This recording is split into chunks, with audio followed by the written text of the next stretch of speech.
Le pan no otika, osala nini, ata un fois na kopesa ngati. Osala nga bote ya pardon. On a lobi ya mbona. Okela nga mawa. Mobali no akende wapi mama? Pardon. Na ebitele ko netinda kinga yo okela nga mawa. Nibisanga koko no pardon. Lobi loko sepele okanga na kufi ya. Na ebeke ndoka mama o ndoka koko azaki alenge na yati. Se na yebaki ndoka koko o lelo nde na komi boye na ebite so na obota mwana o azanga tata tondeni a détruire la vie na ko na ye ati. Oui, pas na yo personnellement pour nga na ebiki za facilité. La voix du peuple, oh la voix du peuple, oh c'est bien oh. Vincent Chilouizi, étoile de la presse. La voix du peuple, toujours longueur d'avance. Les informations partout dans le monde. La voix du peuple, toujours actualité, la actualité. La voix du peuple. Salut et bienvenue une fois de plus. Il y a famille Vérité en face.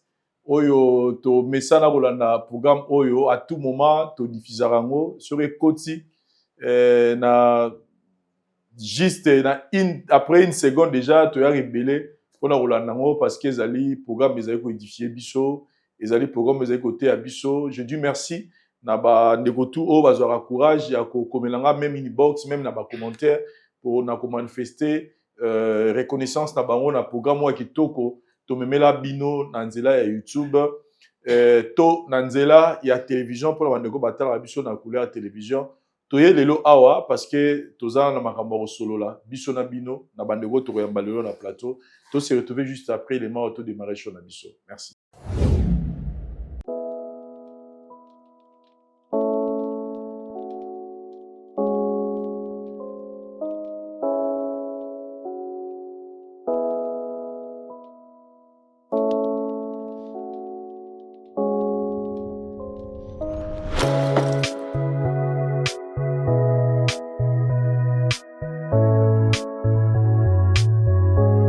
Voilà, chers amis téléspectateurs, nous allons les bien pour la bino. Tout là, nous allons la gâte. Ah, tous en la commune, il y a Lingwala, sur l'avenue Kalembelembe. Direction, avant ma direction des amoureux. C'est-à-dire, il y a 24, avenue 24, au côté Kalembelembe, avant ma direction des amoureux. Ils sont les à Lupango, ils ont 15 sur 26. Donc, je suis aujourd'hui à Boye, ils ont 15 sur 26. Dari Landanga, ils ont 15 sur 26. So bandi banda awati na suka Boye, ils ont 15 sur 25. So aujourd'hui Boye tina suka, Dari Ledenga, donc tina suka Boye, ils ont 26. Donc 15 sur 26. Dans la commune, il y a Lingwala, c'est-à-dire au Robeta flat, au Robeta résidence, au Robeta Marambuto Lingi. Donc, il y a vente, il y a parcelle Oyo. Tout ce qui est contact, vous contactez Vincent directement. Le numéro, il y a affiché au bas de l'écran. Il y a famille Théo, non. Il faut signer belé non. Il y a un individu qui a moko. Et puis, Marambutu est déjà au complet.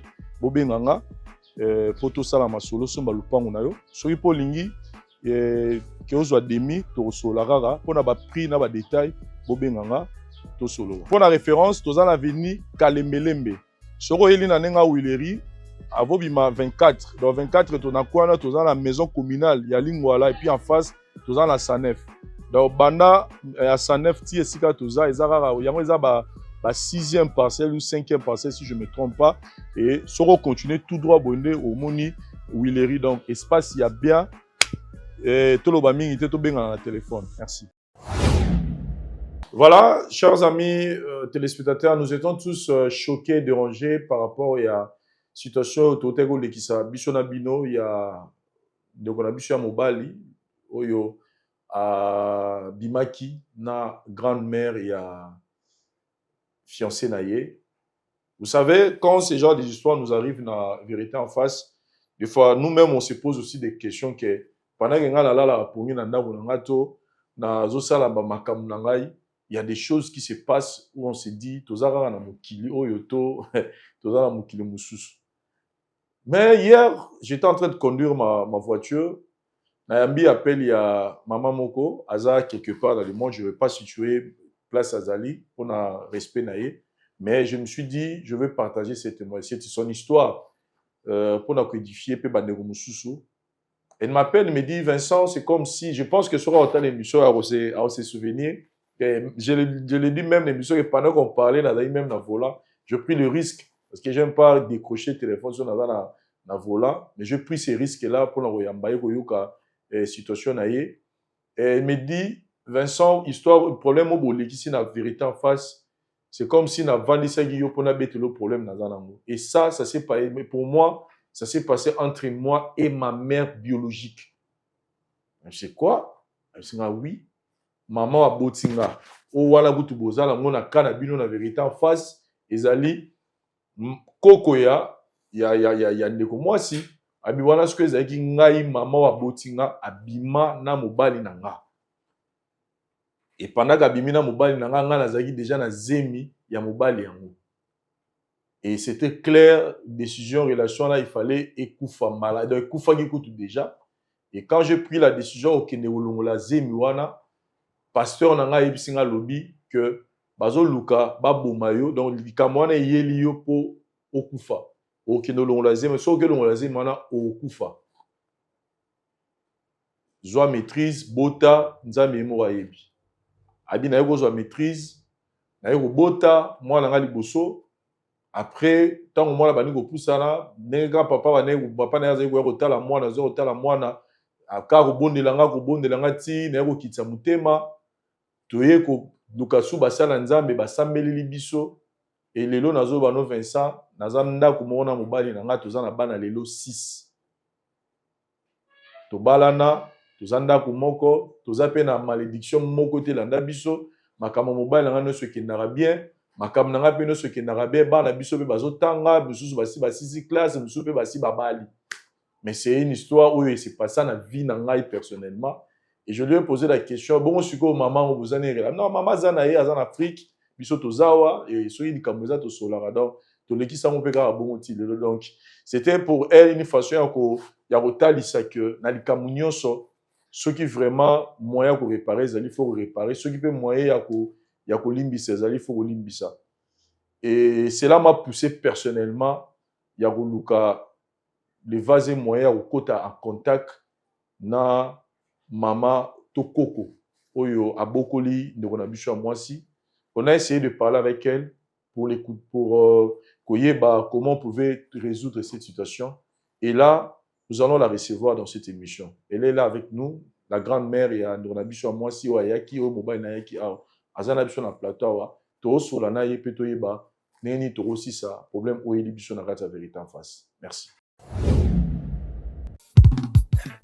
Voilà, na macadam donc toza 0 mètre donc 0 seconde na macadam na kitiawa concession la biso yango yo ya maluku nzela maluku ne na lobaka macadam yango yo posa ko baninga moni muninga yeyo azotonga déjà étage na ye bandeko mosusu bomoni banga rezawa donc tout le monde est en train déjà bato basi basombaki bazotonga déjà donc nde nalobaki ke awa eza masolo ya sur masolo ya kimia eza to kosombi terrain lobo yoki baomi koloba o bayaki bato moko bayaki kobotola patati patata no donc bozomona bandeko kuna azotonga déjà bomoni bandeko batie banga kote kuna mpe bandeko mosusu basi bazwaki mwa baespace na bango ebele basi batie ya bango kuna donc toza sur place na ngangi nalakisa bino quand même bandeko mosusu mpe baza kuna baosasa bamisala na bango donc hâtez-vous parce que makambo ezokende déjà donc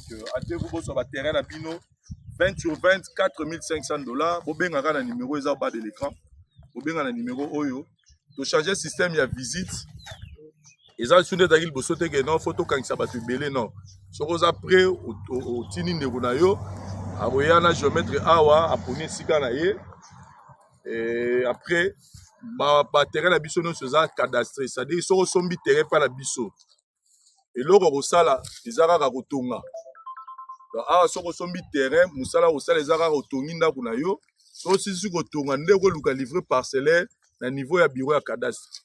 Donc il faut ça la mise en valeur ndako mo ya 2 chambres mata mo neti ndeko na biso azosala azotonga étage na ye oyo tanga kosilisa yango nde akokende na niveau ya cadastre po bamisele livre parcellaire parce que document oyo esengeli ozala nango oyo l'État yebi yango biso tosi tosalela bino ezalaka déjà donc ofutika mbongo na yo ozwi acte de vente na yo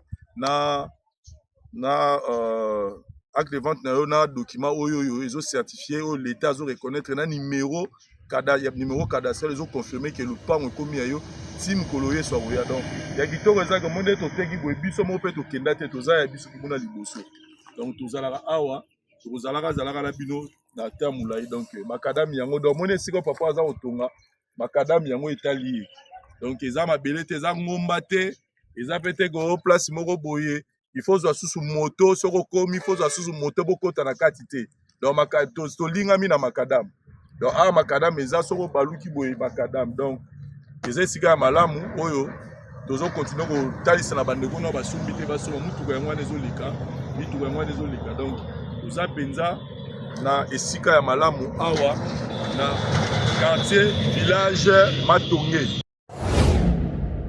Voilà, nous sommes là de retour, chers amis téléspectateurs, pour recevoir notre mémé, je le dirais comme ça. Elle est avec nous, mais pour des raisons personnelles, elle a refusé que son visage soit filmé pour son honneur, pour son image. Et beaucoup de gens commencent à m'appeler pour cette situation. On ne peut pas forcer quelqu'un à n'ima pas filmer ce qui y est moraboy. Donc, on respecte. Le plus important, c'est le message et les cas. C'était impossible. Elle ne voulait pas passer dans cette émission. C'était vraiment impossible. Elle ne voulait pas. Mais tant on a ici, côté positif, il y a les cambos, il y a des matchs autour de ça là. Mais accepté, mais à une certaine condition. Avec un papa bon, il est dans la télévision. Je leur assurais que il est au monde dans la télé, mais son message va passer. Bonjour, mémé. Bonjour, papa. Une fois de plus, na remercier yo, na nenge enfin pour accepter que les cas na programme na biso pour voir à quelle mesure biso tokoki ko apporter yo soutien na biso parce que awane na talisa kyo to ya ko bama batu mabanga te pour sali lisumu to ko finga yo te to ko cholo te to ko tonga yo te mais to ko accompagner yo na nzela o ekoko permettre yo o trouver repentance pe ozonga na makolo ya Nzambe nde musala biso to sara awa na kati ya vérité en face mais à liboso et kosenga biso d'abord ko solana yo pona koyeba mo ba détail mais va to solana to ngai d'abord to encourager on tout ça na kati émission na biso ensemble to encourager na courage vraiment et puis tout ça wana pona yo mais na ina tout dans question à liboso explication ni koko pesa biso lelo o esalaki ke o se retrouver au bimi na fiancé ya koko na yo nini epusaki yo okoma na niveau wana ezalaki nini? Merci papa pour la parole. Problème ezalaki wana aza koko na nga wana azaka susu koko takoma nde mwana na ngai po nabokoli banda bomwana mama na ye akufa atikela ngai moke namelisi ata mabele na ngai natangisi baklasse ekosalaki mama na ye akufa papa na ye pa kufa nga momu nabokolela koma mama na ye papa oyo nayeli lelo nayeli te naloba susu nde banda suku explike yango deja ke boyebaki nyonso po bokilo na nga wana ayaki deja ebisaki bino oyo nga naye lelo kaka naye kaka komikitisa koko na nga alimbisa nga aboya pe libala wana te po aza na zema mwa mobali wana donc pasi osala nga na motema papa na posala ngeza kaka koko na nga alimbisa nga pe aboya libala wana te ava na mobali na ye babokola mwana bango eloko nga nayeli kaka yango wana.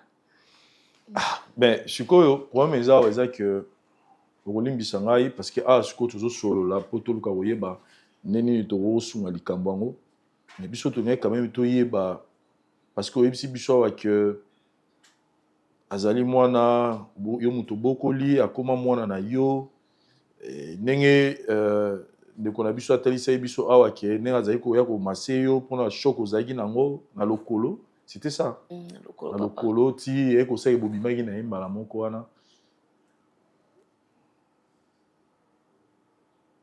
Explication eza te mama. Papa, explication eza te eza makambo ya soni.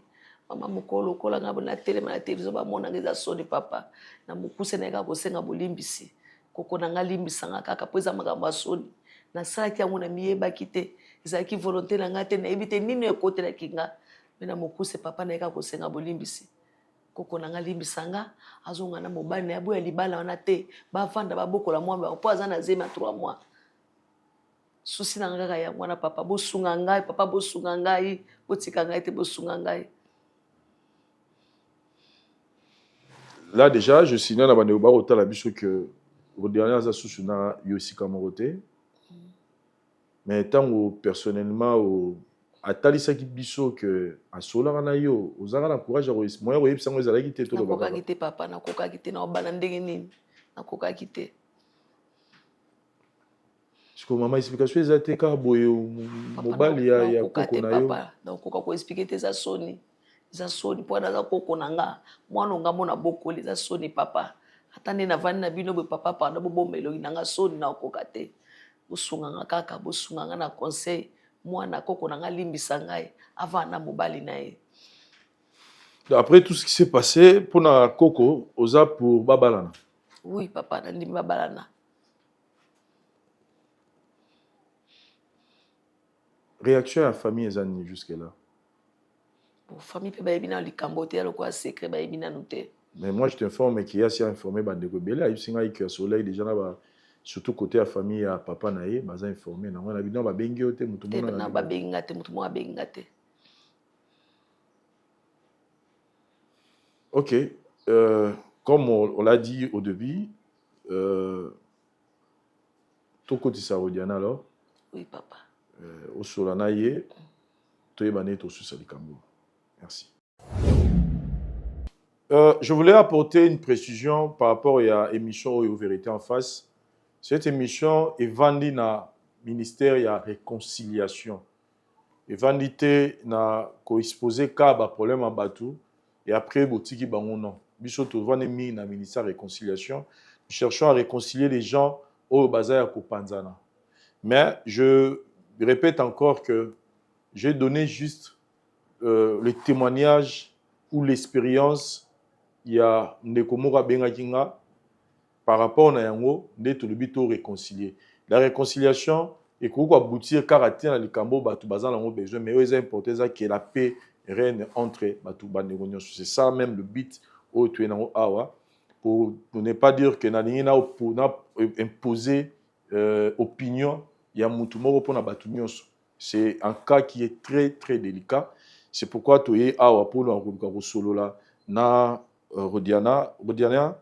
Merci encore pour avoir accepté ya kozonga awa na programme na biso. Je le reconnais aussi que c'était difficile, mais oye awa pour na de tolobaki to solo la cause quoi nini na aussi ça problème oyo. To ça lui surprise mo no le beza désagréable remona mais personnellement pour na yo le ngai ko mona été mais ndé na tuko loba awa ma problème yaka pour na batu ba sur la solution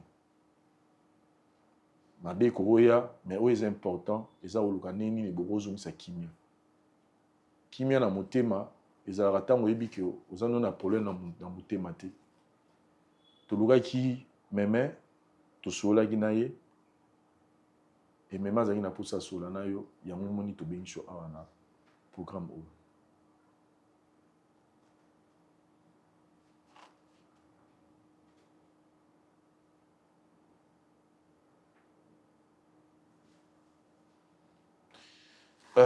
même je pense que tozana Rodiana nengo singa biso tozangi na posa ya ko solo na ye par rapport à ma caméra sur les cas qui est kalinko sentir yotali ko yokayote atika gindako abimia kei atomboka gi makasi et pas na yo na makambo salié mais biso le topesio occasion ya ko se rattraper Rodiana azali buso na yo Yewana, Solana ye, yebisa nyonso ozana ona motema par rapport ya makamune sonenge esili bongo komela bino na kati ya libota.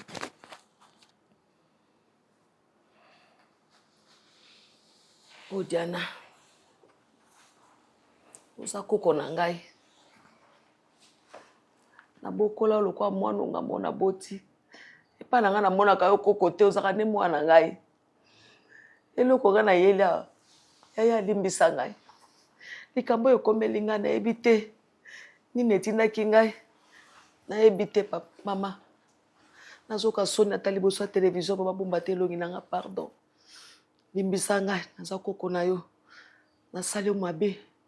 Me na ye kosenga bolimbisi. Olimbisa ngai. Limbisa ngai. Ozonga na mobali na yo. Oza na zema mobali na yo bovanda. Bosala libala bobota mwana bino. Tina vani naza na kimia tata nazole nazomia naza na kimia te. Na boyi na ko mokona kokufa na ba problème na motema. Pardon koko nanga limbisa ngai. Limbisa ngai. Okangela nga motema te pardon. So kangeli nga motema. Eza nzela liwana nga nasali mabe na comprendre mabe nanga na yebi. Me o nga na yeli awa pardon limbisa ngai.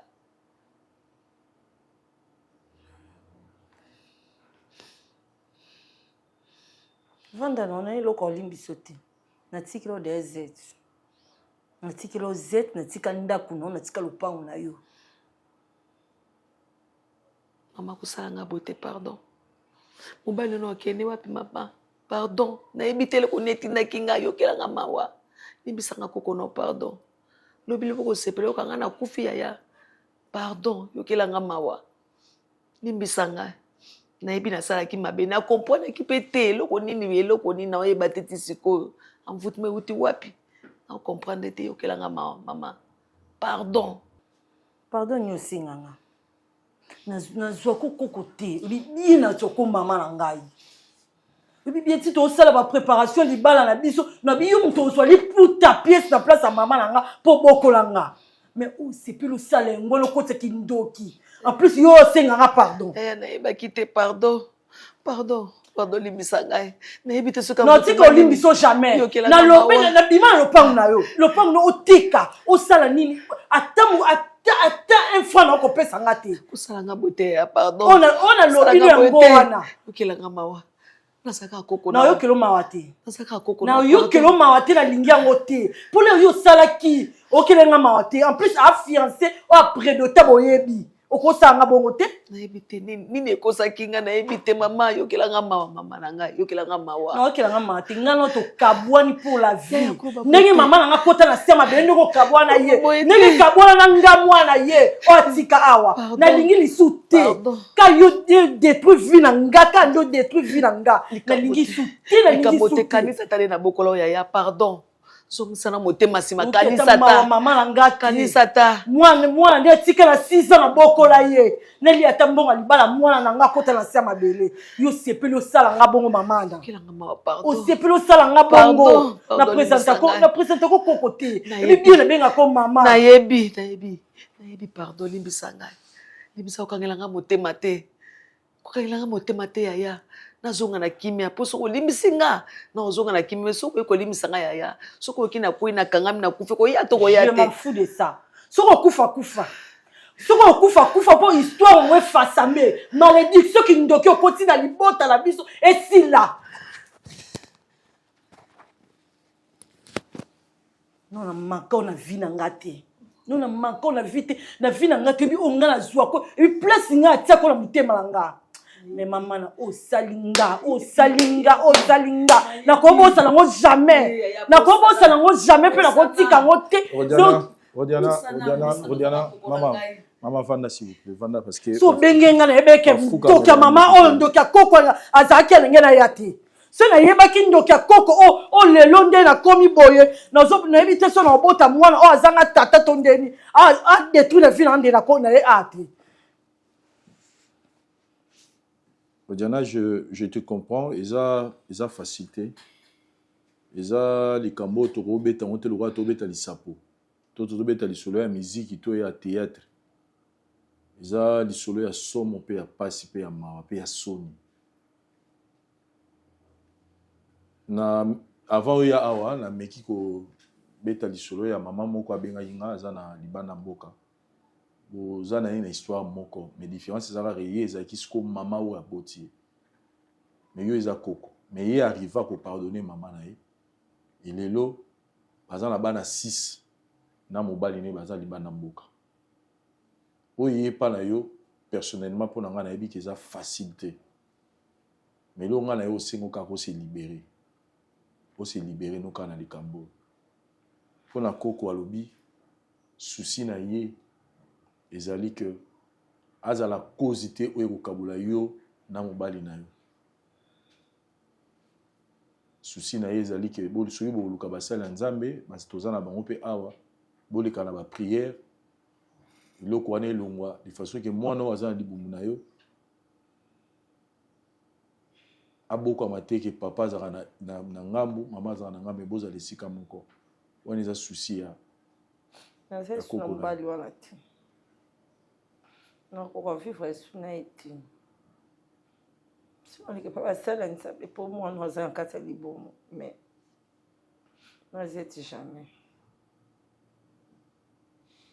bon tosengi nano se calme moke toyoka nano baconseil oyo mpe bamama baza nango na bapasteur baza nango mpo toyeba nde tokosisaka si likambo on se retrouve après merci.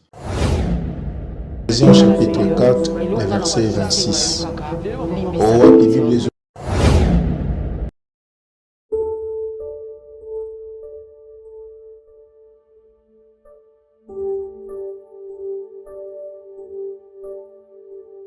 Voilà. Vincent Chiluizi, naza liboso ya parcelle bomoni na telemi. Toza bongo na veni Mokonzo 51 na commune ya Ngalema. Plus précisément na quartier babengaka na Brikine, c'est-à-dire to bengaka Brikine. Soko uti magasin aujourd'hui avenue à tourisme. Si on comme si on a zali na voiture, c'est moins de 15 minutes. Donc chose dans magasin, vous en la voiture, nzele za polele poko mati esika naza eza moins de 15 minutes. Naza devant parcelle oyo. Na lingi d'abord avant na na parcelle tout l'axabino détail moko important. Détail important ezali bomoni balabala oyo. Ezali balabala oyo bomoni eza na makadam soko mati likolo boye obima na grande route ya tourisme nde tolobi. Tourisme ezali nzela outi na magasin. Donc soko bimi boye na makolo c'est moins de 3 minutes pour mona makadam ya grande route. Donc nzela eza soko ye tout droit oyo kota na lopango. Lopango ezali 16 sur 16. Lopango ezali 16 sur 16 donc ebandi awa esuki osiko moni couleur ya jaune wana. Lopango yo tozo kota na kati poto solola. Toza na 2 maisons awa. Na C toza bongo na ndako eza 2 chambres, salon, cuisine, magasin et chambre moko babenga la chambre ba parents eza na douche na kati dans salle de bain na kati et puis douche mususu salle de bain mususu eza na couloir pour na ba visiteurs et puis na bana et puis toza na magasin na kati et likolo toza bongo na 3 chambres, salon, cuisine, salle de bain et puis 2 salles de bain. Comme on a dit, chambre ya ba parents dans la salle de bain na pe mususu eza na salle de bain na couloir. Awa ezali bongo cuisine oyo batu ya likolo puis batu ya likolo ba utilizaka. Et puis to baluki na sima. Awa na sima toza pe na toilette moko oyo eza etongami. Voilà. Donc eza douche na toilette. Peut-être aux en la misala, peut-être aux en la visiteurs au bakoko kota na ba douche na ote, il y a ba libanda pe ezali, eza commun, eza pour na les 2 locataires. Et puis na sima awa totiki yango na sima awa, aux en a espace mususu libre eza awa. Kouri peut organiser moi anniversaire na yo, kouri peut organiser moi temps na yo, peut-être tout le monde ça la lecture na yo za pour ça esika mura kimia, kouri enfin na no pe awa. Et oyo tana le bayi solo ya douche, ya batu ya se, oyo eza en dehors ya oya ba parents. Dari tout ça s'il vous plaît, ezali bongo awa. Eza bongo awa. Awa ezali donc muta na kati ya ndako ya se, barubi mati awa na simawa. Voilà. Et puis awa ezali dépôt, c'est-à-dire que kosomba babiloko na yo, basaka makala na yo, bamatuka, babiloko tout ce qui est au moins que kokota na ndako te et kokota na awa eza pona locataire o aza na premier niveau, mais oya mutu ya locataire oya nini dépôt ya monase eza bongo soko baluki boye. Donc voilà un peu lopango yo na yako beta mno lisolo. Dari tozonga liboso poto solo ngo bien. Tozonga liboso. Dans un détail moko très important na ngina la Sabino, très important. Courant ezali, ma ezali, courant ezali, ma ezali. Donc tous attend na souci moko te awa. Et puis au-delà ya ma ya régie des eaux, tous na ma ya source. Awa bomoni, eza ma ya source. Donc on a pour ça vous to ça forage té parce que vous a déjà la ma no source. Eza ma moko vraiment kitoko. Bande kolanga na yo betamno lisolo ya lopango yo. Bino batuza partout aux Otalanga. Le pango avec tout ce que je viens de vous montrer, vous avez que tout essayé tongami. Donc, au yemba la moko, au sombi ango, au kuti déjà basi basali lio nyoso. Soko rotia ba locataire kakayo. Soki pe au salango Airbnb kakayo.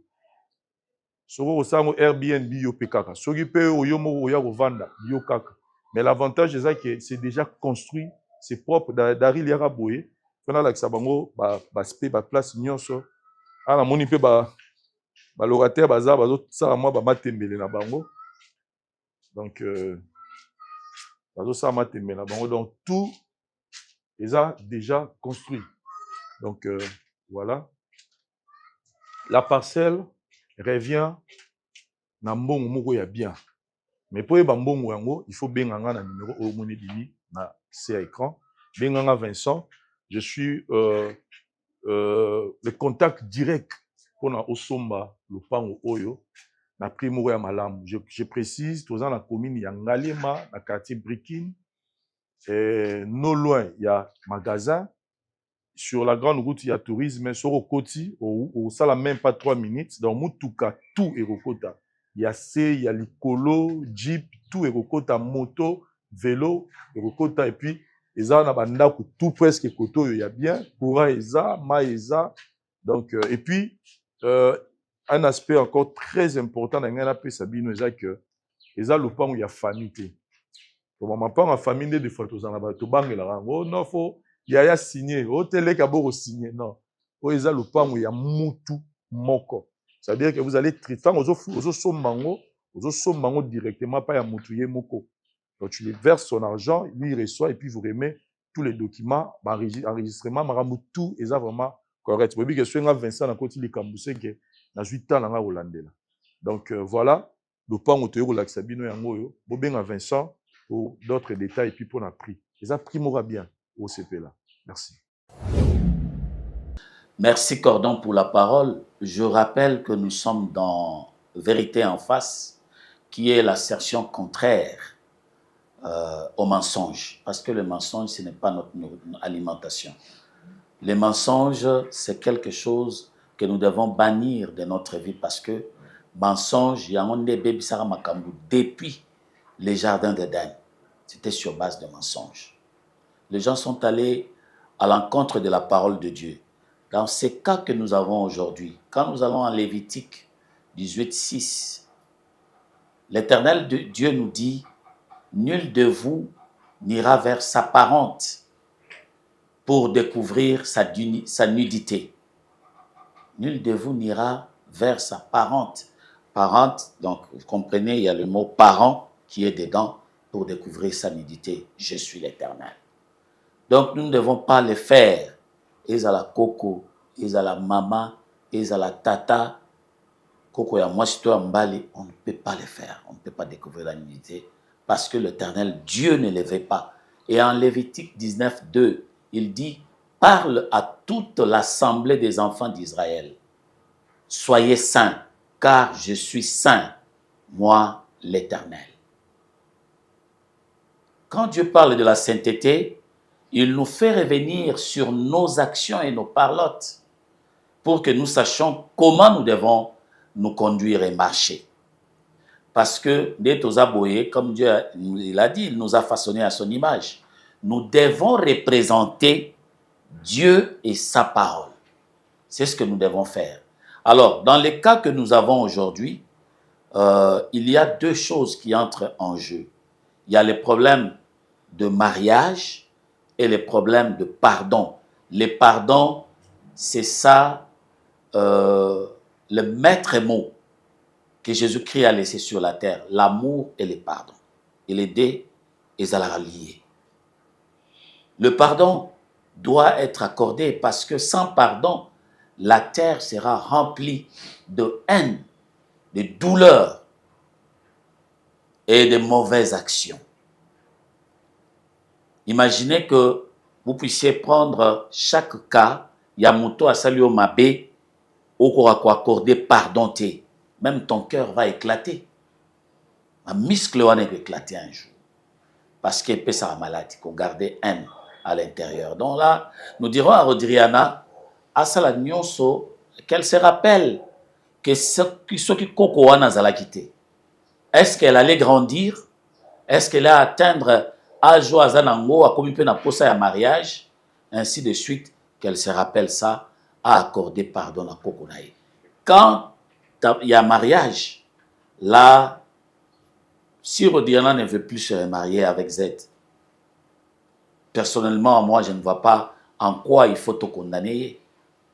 Parce que ce qui cœur naïe et s'est détaché, na premier amour wana, et qui a tikali na pota wana ya makasi.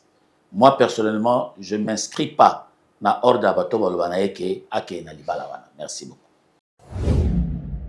Merci Cordon pour la parole. Na coupé sa conseil pour moi, na biso moi si. Ma fille, ils ont facilité. Ça fait mal, très mal. Comment on a dit on a mis. Pardon, c'est une puissance qui libère. Pardon, on pardonner Koko na parce que Koko oyo azala lokola maman na yo, azala lokola papa na yo. Azala être cher aux anaïe moko. Okoki ko limbisa ye. Mais elingi ko lobate ke libala yo na zet ezala. Parce que un jour, so bozanda kumoko na Koko na yo. Bozanda kumona zet et que Koko aye ko tala yo, bando se rappeler. Ide bando zonga. Obanga. Voir même nos azemiana. Ce jour à la être au boti. Aux âmes tout sous-souté. Wakana être cher moko. Ayo salelo wale par exemple. Si ko obanga ya otika Koko na zet parce que au combien ba penser ma bé. So na tiki peut-être ba ko bima ezongaka. En tout cas ezongaka. Eza kindoki. Koko o asali kindoki. Abomination. C'est pas gentil Koko. Ba Koko pe ba sala bona ba maman ba sala bongo. C'est pas gentil. Au côté c'est kindoki libale Koko zala tête binomoko. Boza na place tanga. Moi na biso moi c'est boti ngana ye wale soit disant ngasko Koko na tina place Koko wana. Ngana ye wale na za Koko. Siko to ya wale wana mwana nga wana ba kansine za nini. Ake wenzi ake sabasha ala tikinga Koko na zeti. Pour te continuer libala. Koko amtema be et puis zeti opose amtema mabe. Oyeba keza Koko ya mwasi na yo. Au moins de détruire libala na yo. Ce qu'on a place na o bisoto sala nidi et puis to loba nini. Ko biso sote ke to loba ke na mwana biso mwasi a pardonner yo. Les abominations. Beaucoup sala ngote. Ezalaka te papa nanga. C'est pas gentil. Bibali bo yo kaka. Bozaka na esprit moko dire. Bozaka na esprit dire. Bolika ko kweisama. Ateti pa Koko. Ah, c'est grave, vous avez méchant. C'est pas gentil. Libala koki ko zalate wana ça dépend de moi. Et koki ko salamate libala o ti la mariage. Allez après nous t'auria mariage les anane. Biloko libala na epé ça va pas nani. Pas kokoti. Mais même toi ozwat. Pas zaka yemo. Nani ozwango. Ah, ma chérie. Bleka ba délivrance. O leki na ba délivrance o boti bébé na yo. O beta bébé no 9 mois, ozui bébé na yo akobokwama. ozado na age belé libala epesama luka mbali no mususu wala pona nga luka mbali no mususu. Merci. Merci Cordon pour la parole.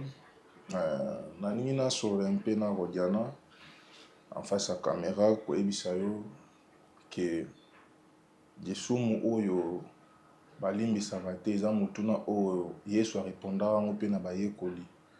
Tango ba ki ko tuna ye nkolo nini toyi ko sala pona mutu oyo asali mabe.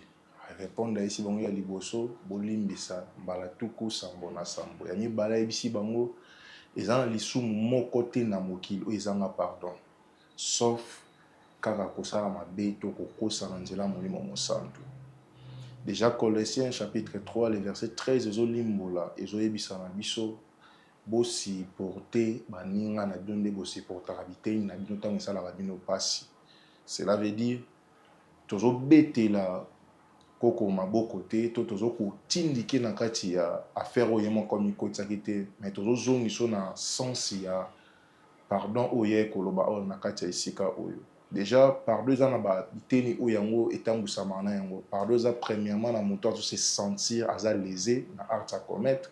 Deuxièmement amiyoki kati na ye ki fona kende vers moto na offensé. Troisièmement aza conscient ya koluka ya koya se repentir pour na koluka délivrance ya culpabilité oyo efandi kati na ye.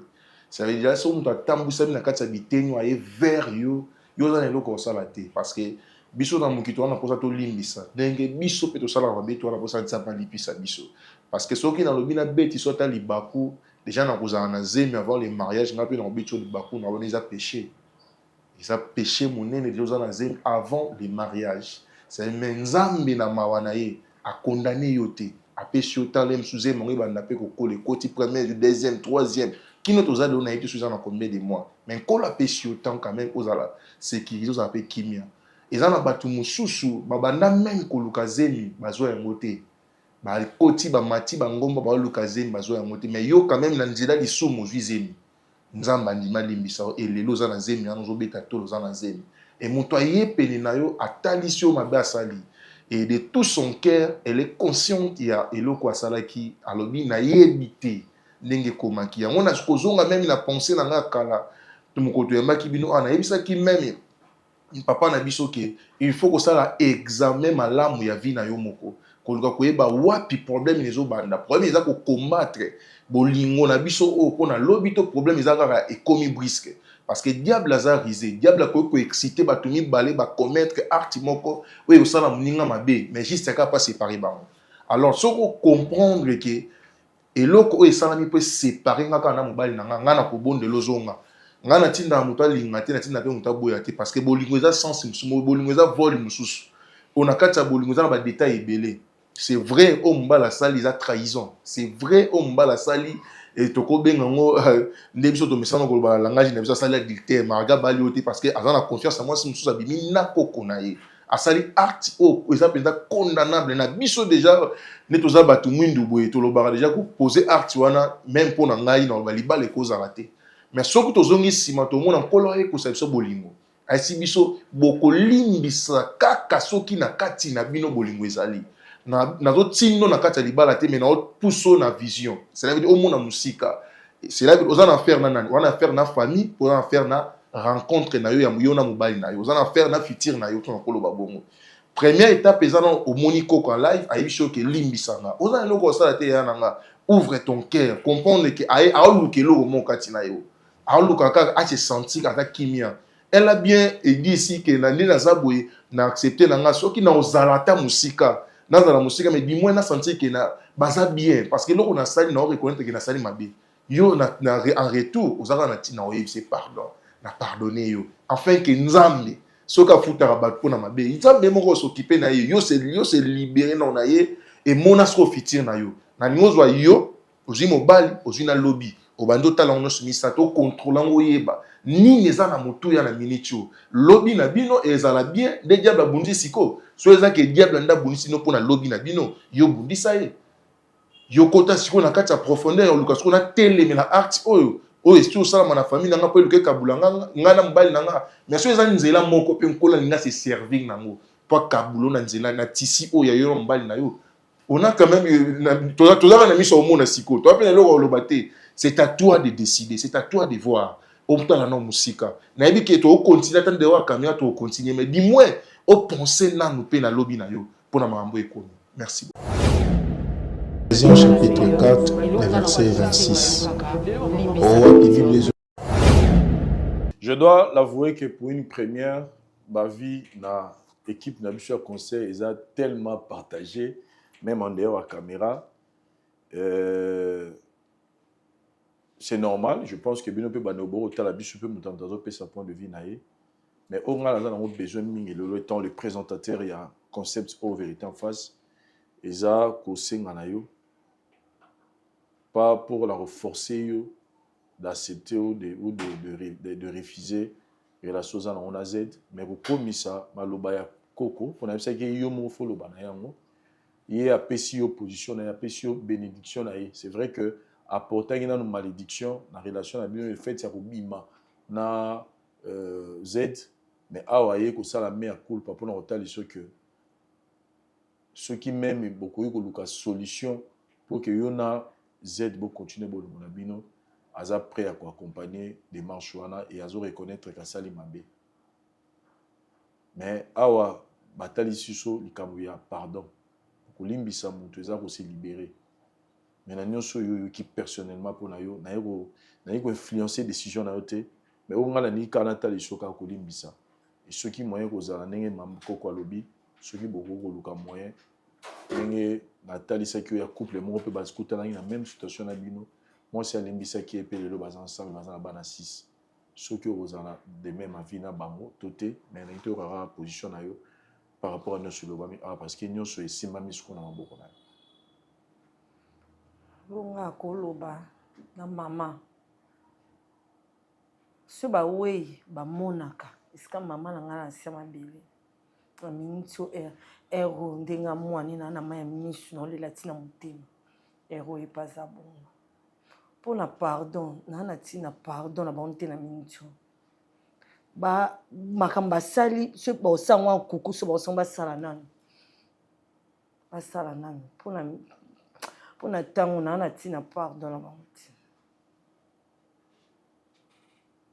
Il faut que tout ce que alors parce que tu peux forcer au nima pardon na makasi parce que pardon est un sentiment où tu au fond la profondeur ya mutu pour accepter. Si tu te sens pas encore prêt à pardonner, ils à la même main, ils à la Z, on peut juste te laisser le temps. Mais on peut espérer quelque chose entre Yona na Z ata Mikoloya tout ce que l'on a autant. Parce que na tala mintu na otano oza eza kati nanga nzamba sunga na bota o wana totala ngo après o wana totala ngo sima na mintu na bota no o no raisonner na mintu yango na bota ndeni eza ndeni o la mintu no raisonner na yango o ba pardon ba nini na bota no tokota ngo après.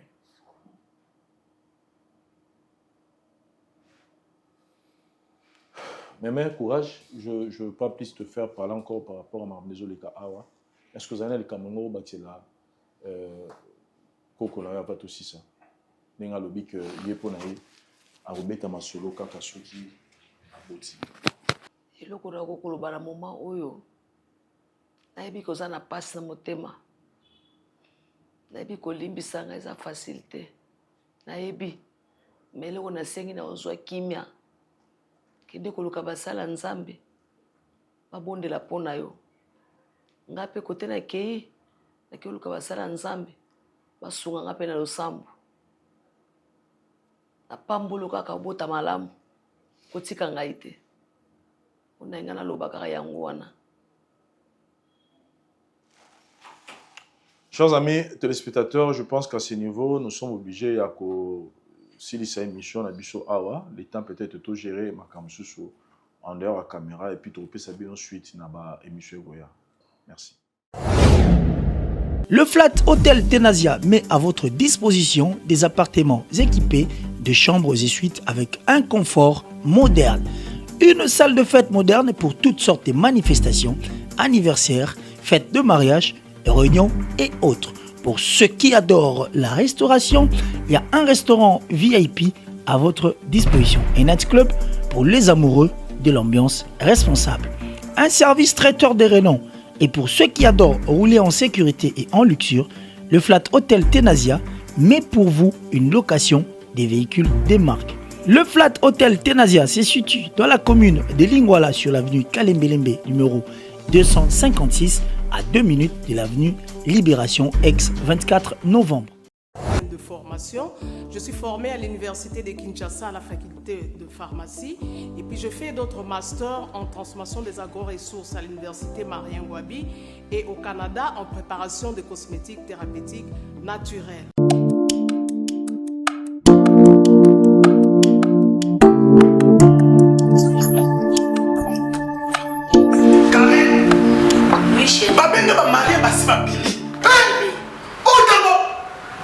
Tamponi, c'est bien mon c'est mon ami. Ok, fais-tu mon nom. Non, c'est pas côté ni. T'es calme. Ok, fais-tu mon nom. Na yela ya ba produit banda kala pona ba tampon wana. Savon d'ici. Pembe mwindu akosokwana c'est sans problème. Ongengi. Avec Dixie. Toujours. La voix du peuple, oh, la voix du peuple, oh, c'est bien, oh. Vincent Chilouizi, étoile de la presse. La voix du peuple, toujours longueur d'avance. Les informations partout dans le monde. La voix du peuple, toujours actualité, la actualité. La voix du